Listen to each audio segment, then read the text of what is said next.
しな身を揃えてゆこうお互いを信じ合う5人の仲間バルテス5に預けた命飛ぶぜ宇宙の果てまでもみんなの笑顔持ち帰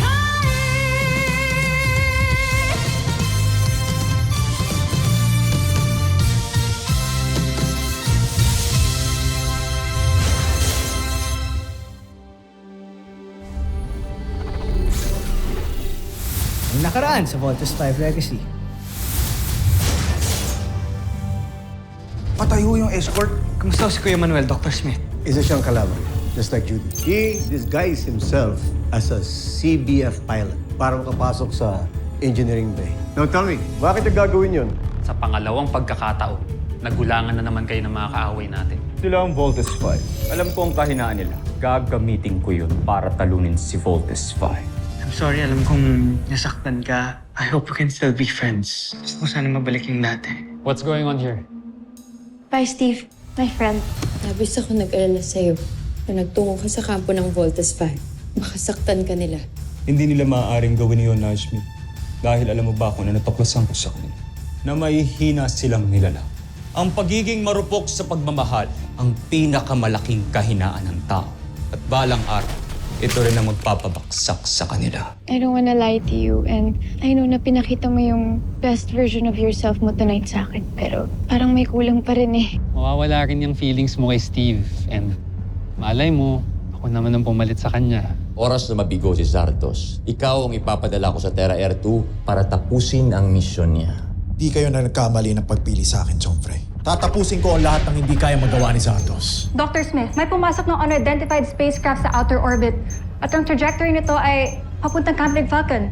Dr. Smith, sino ho yan? Kalaban na naman ho ba? This is Dr. Richard Smith of Camp Big Falcon. Please identify yourself or we will be forced to shoot you down. Do you copy? Missiles on standby. One. Huwag kayong magpapaputok. We want visual confirmation. Ako ito. Si Ned. Si Ned Armstrong.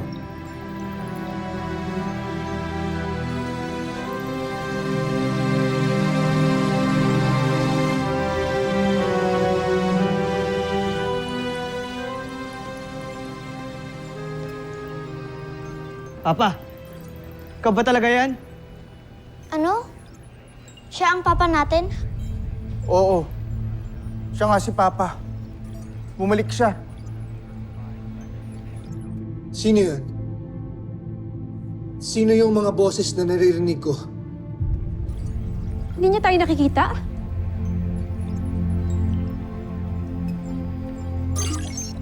Ned? This is Dr. Smith. Do you remember me? Nandito yung mga anak mo. Mga anak ko. Steve. Big Bird. Little John.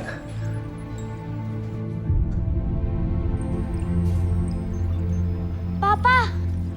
Kami nga, Papa! Dr. Smith, gusto ko na pong makita ang papa ko. Papasukin niyo na po siya. Dr. Smith, gaano ba tayo kasigurado na si Dr. Ned Armstrong talaga yan? Mark, matagal ko nang kakilala si Dr. Armstrong.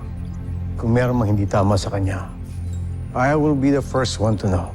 Don't worry about it. Dr. Smith, salubungin po namin si Papa. Chief, bring down the barrier. Yes, sir. Okay, let's go. Tara! Commence landing procedures.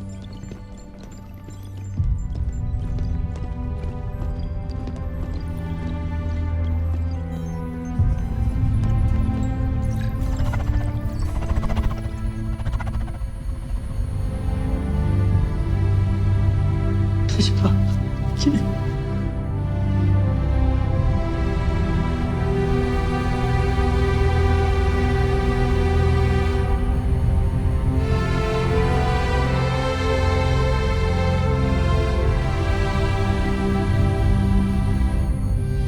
Steve. Bert. Magpapakabait kayo palagi. At lagi niyong alagaan ang inyong bunsong kapatid. Pangahawakan ko ang pangako mo, Ning. Hihintayin ka namin.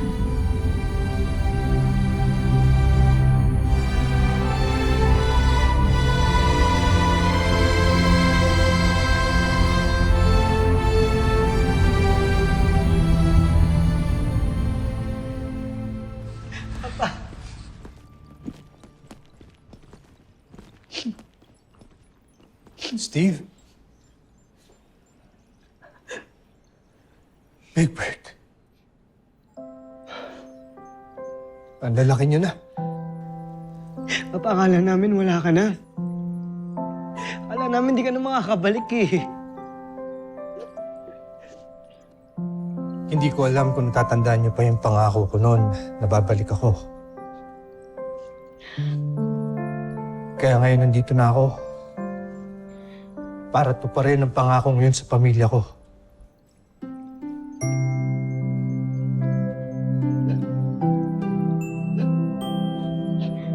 Little John? Ikaw na ba yan? Ikaw po ba talaga ang papa namin? Baby ka pa noon. Nung umalis ako. Pero ngayon nandito na ako. Dahil bumalik ako para sa inyo. Papa!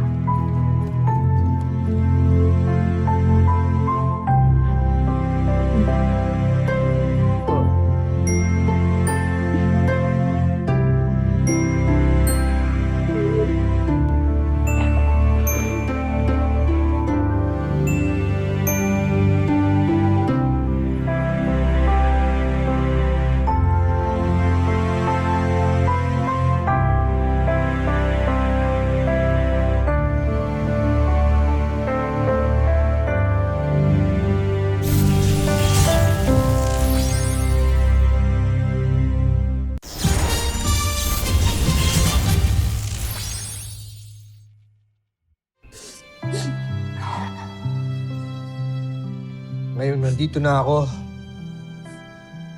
Hindi na tayo magkakahiwalay ulit. Papa, huwag ka na pong aalis ulit, ha? Pinapangako ko na hindi ko na kayo iiwan.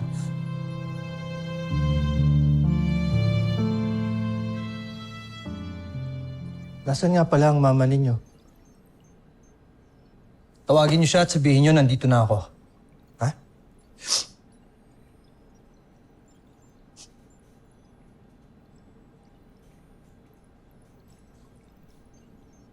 Nasaan ba talaga ang mama niyo? Tito Ned, actually kakaalis lang po ni Tita papuntang fieldwork.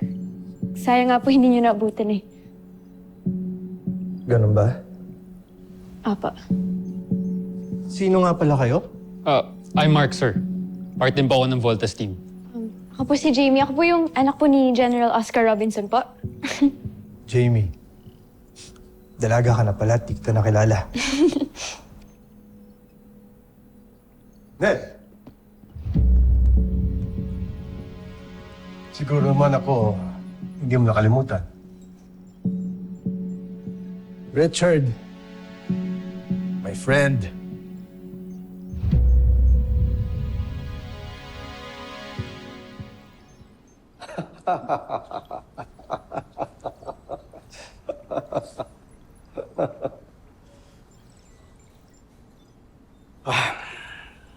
Welcome back, Ned. Halika. Nasamahan kita sa debriefing. I hope you understand. It's protocol. Of course. Don't worry. Babalikan ko kayo agad. Let's go. Halika. Dagat ng pag-uusapan.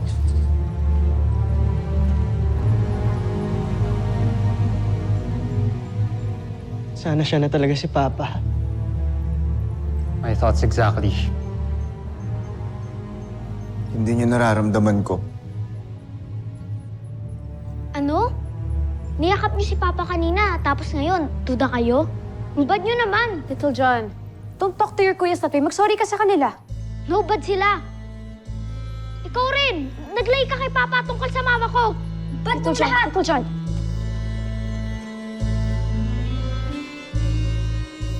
I'm sorry. Kaya ko lang naman sinabi yan kasi I didn't want to ruin the moment with bad news. Kaya I had... You don't have to explain, Jamie. Sorry dahil sa pabalang nasagot ni Little John. Pero tama si Little John. Kailangan niyo sabihin sa papa niyo yung totoo.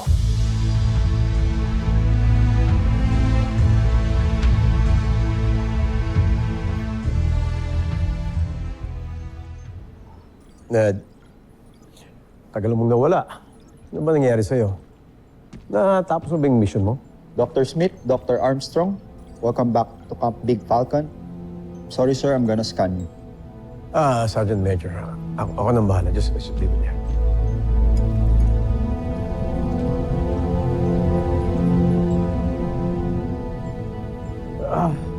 Ned, this is just camp protocol na we have to check lahat naman to make sure lang na ikaw talaga si Ned. Let's see. Can you please stand? Okay, let's see this. Okay.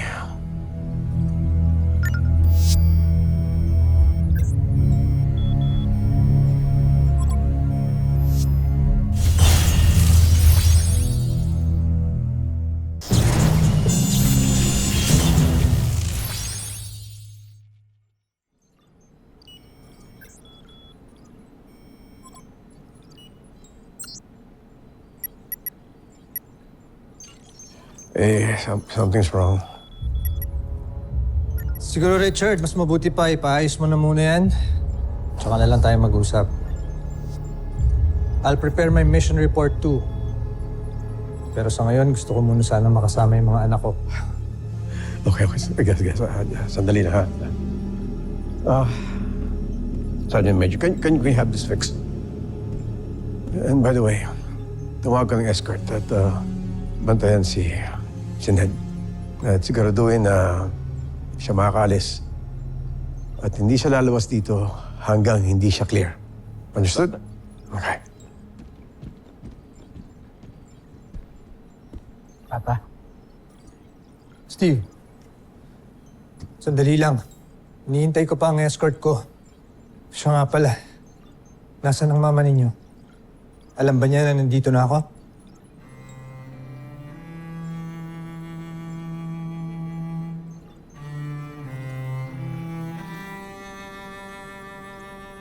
Bakit ganyan ang tinginan ninyo? Steve, nasaan ang mama mo? Wala na ako si Mama, Papa. Patay na ho siya.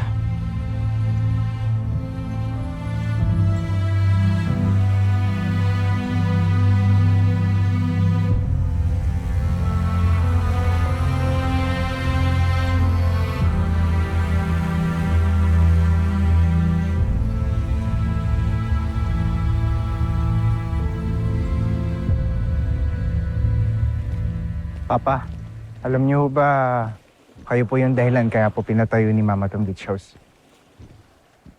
Kasi po ang kwento niyo po sa amin, dito raw ho kayo una nagkakilala. Papa, di niyo pa ho sinasagot yung tanong namin sa inyo. Saan ho ba talaga kayo galing? Saka, ano ho nangyari? Bakit ngayon ho kayo bumalik?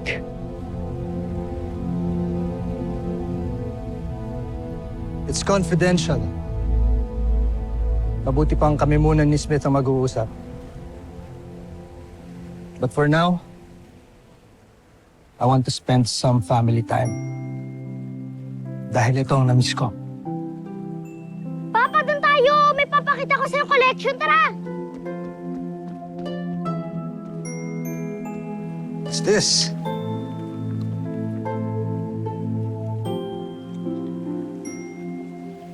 Hindi ka ba nagigilty? Kasi ako guilty ako na pinag-iisipan natin si Papa. Karamdam ko siya talaga si Papa. At naniniwala ako na siya si Papa. Sana.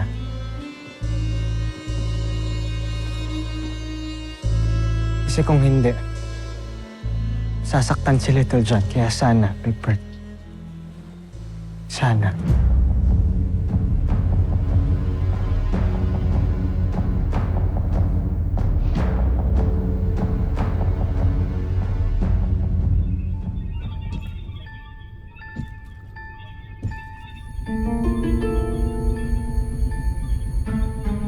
Nais niyo raw akong kausapin. May nakita kaming sasakyang panghimpapawid na dumating at pumasok sa kampo ng mga kalaban. At sigurado ako, mag-aari yan ng Busan. May alam ba kayo tungkol dito, Jomfre? Nararapat siguro ay makipagtalastasan tayo sa Busan upang malaman natin ang nangyayari. Kung sino to... Wala kayong gagawin. At wala kayong kakausaping iba. Lalo ng mga taga-Busan. Ngunit, Jomfre, sino ang sakay ng sasakyang panghipapawid na yan?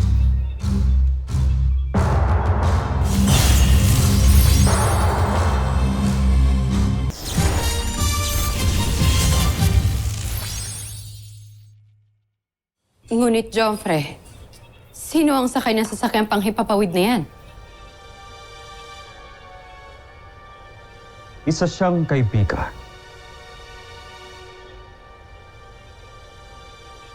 Kaibigan?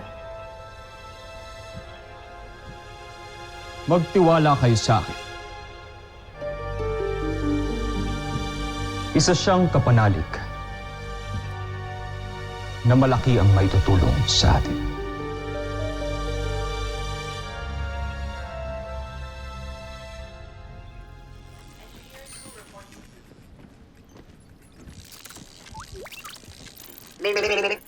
Little John, Octo 1, low battery. Okay, Octo 1, mag-recharge ka muna dun sa kwarto ko. Copy, Little John. Time to recharge. Yep. Sorry, sir. Restricted area to. Sir, di niyo po ba kilala ang papa ko? Siya po si Dr. Ned Armstrong. Siya po ang gumawa ng Voltes robot. Yes, Little John. Pero pasensya na. Dahil ang utos sa amin ni Dr. Smith, kailangan ng clearance si Dr. Armstrong. Tara, sir. Ihahatid ko na kayo sa magiging room ninyo. Mamaya na. Paranoid lang si Smith, kaya pinag-iigpitan niya ako. Pero may karapatan akong makita yung robot na ginawa ko, kaya papasukin niyo na ako. Sorry, sir. We have to escort you out. Sir, this way.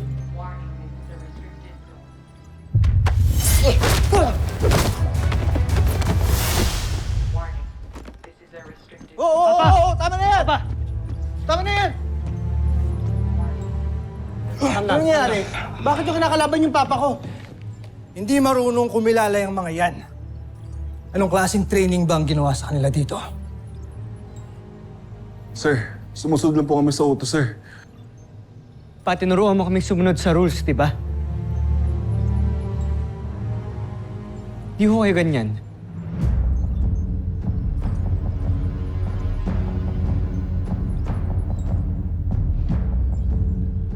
Pasensya na kayo. Uminit ang ulo ko sa inyo.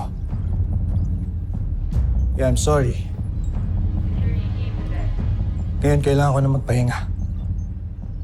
This way, sir.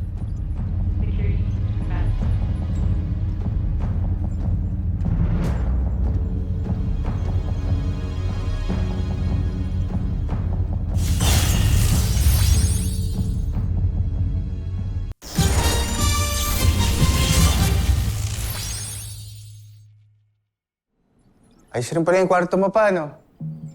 Malaki rin. Kaso lang, medyo malayo sa kwarto natin. Pero Papa, ang galing mo makipag-fight kanina. Para kang sina Kuya. Mana sila sa iyo. Mukhang tinetraining nga sila ng gusto dito sa camp. Opo, sobrang toxic nga lang po ng training namin. Pero for me, sobrang worth it naman. Opo, kaya sina Kuya po, saka po si Ate Jamie at si Kuya Mark ang napiling pilots ng Voltes robot. Tapos ako din po pala, Papa. Talaga? Pati ikaw? Kahit na bata ka pa? Kung alam pong bata to. Pero sobrang astig pong pilot yan ng Volt Frigate. Tsaka pag nasa gitna po kami ng laban, pa, siya po yung nag-aayos, nagto-troubleshoot ng lahat ng mga Voltes machines. Really? Wow.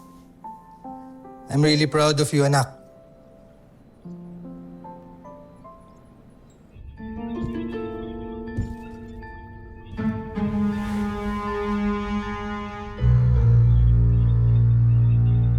Marupok ang puso ng mga tao. Mabilis sila magtiwala at magmahal. May sobra din silang pagpapahalaga sa kanilang pamilya, lalo na sa kanilang mga magulang. Kung gayon ay wala pala silang pinagkaiba sa atin, Joffrey. Nagpapahalaga rin tayo sa ating pamilya at nagmamahal. Ngunit isang kahinaan ito, Zandra. Nagagamitin natin para madaig ang mga piloto ng Voltes 5. Little John, you have your homeschool na. To your room. Go, pasok ka na sa kwarto mo. Okay, kuya. Papa, mamaya na lang po ulit, ha? Hintayin kita mamaya. Little John.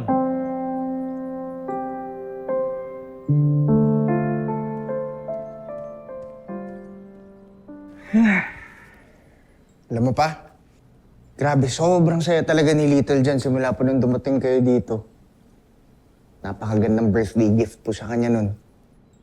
Ang tanong namin, Prinsipe Zardos, kung may kinalaman kayo sa panauhin na dumating sa kampo nila, Pagbutihin nyo na lang ang paggawa ng ating bagong beast fighter. Napakakawalan natin sa sandaling hinog ng aking mga plano. Pa, kailan nga ulit yung birthday ni Little John? Naalala niyo po ba?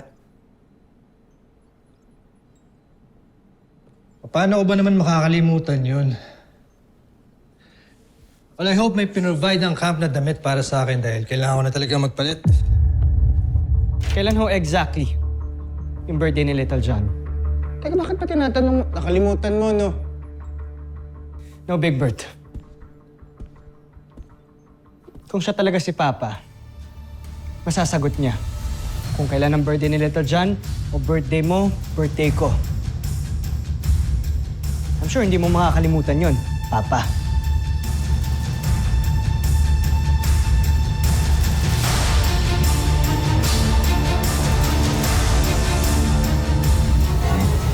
Susunod sa Voltes 5 Legacy. Here, bumalik na daw yung dad mo ah. You know what? I hope to meet him someday. Sige, wala kita minsan. Thank you. Kamusta ang mission mo sa Busan? Busan? Hindi ba doon ka nagpunta? Anong nangyari? Doc, nag-malfunction po yung main software ng scanner natin kaya hindi gumana. Tataka rin ako eh. Inform the security team. Tonight, have to be very vigilant. Ayoko maisan ulit tayo ng makalaban. I still want you guys to be careful kay Papa, okay? Hanggat wala tayong clearance from Dr. Smith, kailangan natin mag-ingat sa kanya. Is that clear? You're so heartless, kuya. Papa!